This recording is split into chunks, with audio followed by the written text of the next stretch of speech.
welcome into another web edition of Cuse Countdown here at Manley Fieldhouse on the Syracuse campus. I'm Heather Prusak alongside Ben Peck, talking once again about SU postseason. SU taking on West Virginia in the Pinstripe Bowl this year, and even though West Virginia left the Big East this year, it seems as if these two teams just had to meet again. Not only that, but just when you think they're leaving all these other Big East teams, they all might be going to the ACC, so it definitely is good to see a familiar face. They just can't get away. Well, we all know last time SU was in a bowl game, it was also the Pinstripe Bowl. That was in 2010 when Syracuse beat Kansas State 36-34. And Ryan Nassib had 239 yards for 3 touchdowns.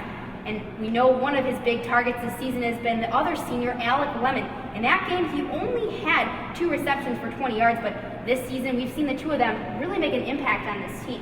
Yeah, definitely. And really towards the end of the year, once this team started to be a little under the radar, people started to count them out. Alec Lemon and Ryan Nassib really got this team going, winning 5 of their last 6 games, and it's been exciting to watch. And Alec Lemon ending the season with 7 touchdowns in 5 games.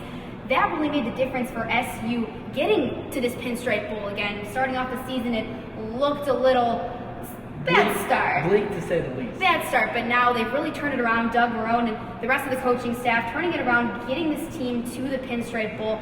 Now, going back to that last Pinstripe Bowl in 2010, who was one player from that squad that can make a difference in this one? You already kind of beat me to the punch. I'm going to go with Alec Lemon, just because Marcus Sales, remember, he had that huge game 2 years ago, but Alec Lemon's kind of snuck under the radar, and just when he's really been the catalyst into this offense going forward. So. And not only getting Big East attention, but even national attention after the end of his 1,000 season. yards, yeah. Those performances that he's had.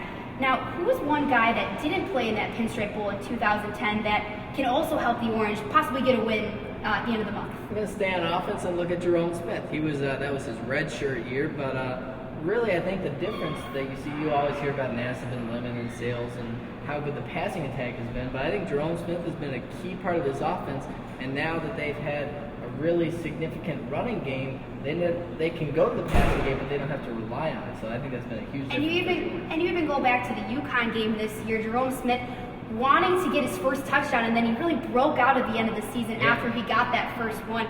Well, that's all the time that we have here on Cuse Countdown, but keep it here at sportsblog.citrustv.net. We'll have all your coverage of the Pinstripe Bowl, all the pregame coverage, and the game the day of. I'm Heather Prusak for Ben Peck. Thanks for watching.